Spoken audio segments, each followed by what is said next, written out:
Komunisme. Dengar saja perkataan ni mesti macam-macam yang terbayang kan?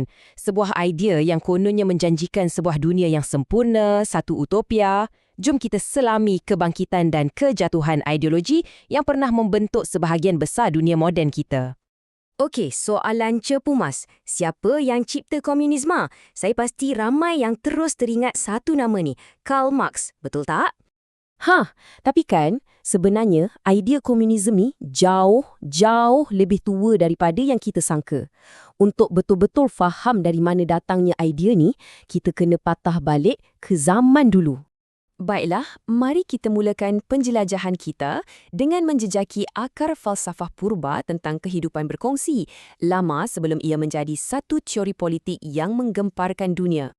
Kalau kita tengok balik sejarah, idea tentang perkongsian harta ni dah lama wujud, berabad-abad lamanya.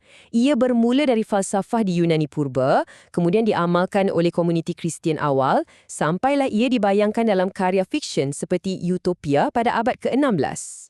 Menurut Plato, kelas pemerintah atau pelindung ni, mereka tak sepatutnya ada harta peribadi langsung. Kenapa?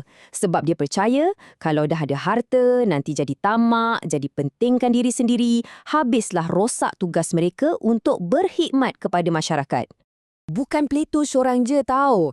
Malah, dalam kitab Kisah Para Rasul pun ada diceritakan bagaimana komuniti Kristian yang pertama dulu, mereka kongsi semua benda. Bukan setakat nak tunjukkan mereka ni bersatu padu, tapi juga sebagai satu cara untuk bebaskan diri dari godaan harta dunia. Okey, cukup pasal zaman dulu. Jom kita fast forward ke era moden. Waktu inilah revolusi penindustrian di Eropah meletus dan dari sinilah lahirnya teori komunisme yang kita kenal sekarang ni. Jadi, apa benda sebenarnya komunisme Marxis ni? Senang cerita, ia satu sistem ekonomi di mana semua alat pengeluaran, macam kilang, tanah dan sebagainya, semuanya hak milik awam. Kerajaan yang akan uruskan semua ni, kononnya nak pastikan semua orang dapat sama rata. Harta peribadi, lupakan saja.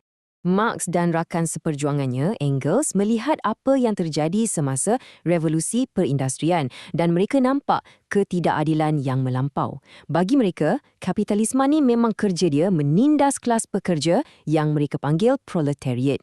Jadi apa jalan keluarnya? Bagi Marx, cuma ada satu cara. Proletariat kena bangkit, lawan balik dan wujudkan sebuah masyarakat komunis. Satu masyarakat tanpa kelas, di mana semua kekayaan dikongsi bersama. Daripada sekadar sebuah teori di atas kertas, komunisme mula menjadi satu kenyataan.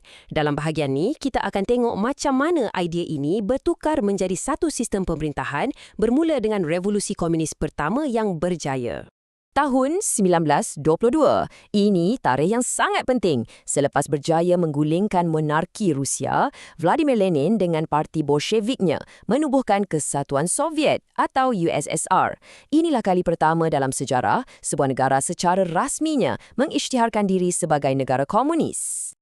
Dan dari situ, wah, ia merebak macam api. Kalau kita tengok peta dunia sekitar tahun 1979, masa itulah zaman kemuncaknya. Boleh kata sebahagian besar peta dunia ni jadi merah dengan begitu banyak negara di Eropah, Asia dan benua lain mengamalkan sistem ini. Tapi, hari ni ceritanya dah lain.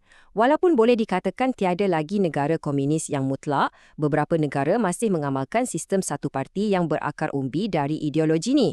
Contohnya seperti China, Cuba, Korea Utara dan Vietnam. Okey, jadi macam mana sebenarnya ekonomi komunis ni berfungsi dalam dunia nyata?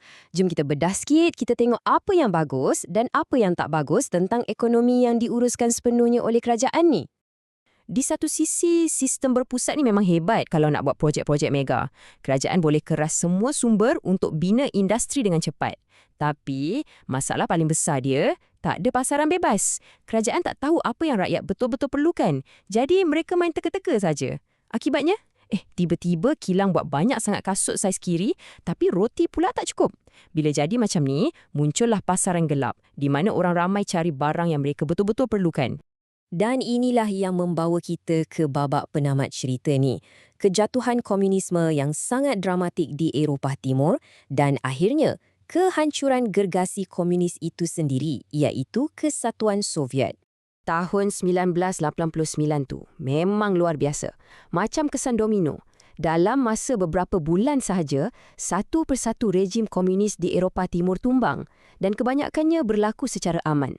Semuanya bermula bila Poland mengadakan pilihan raya bebas dan gelombang perubahan ini mencapai kemuncaknya dengan peristiwa paling ikonik, kejatuhan tembok Berlin pada bulan November. Dan akhirnya, pada tahun 1991, kuasa besar komunis itu sendiri, Kesatuan Soviet pun tak dapat bertahan. Dihimpit oleh pelbagai krisis dalaman, ia akhirnya berpecah menjadi 15 negara merdeka. Inilah penamat sebuah era. Jadi, adakah komunisme ni cuma satu babak dalam buku sejarah yang dah tamat? Atau adakah hantunya masih ada di sekeliling kita?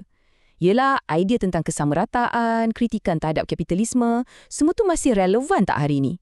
Mungkin masih hidup dalam gerakan-gerakan politik dan sosial zaman sekarang. Satu soalan yang menarik untuk kita sama-sama fikirkan.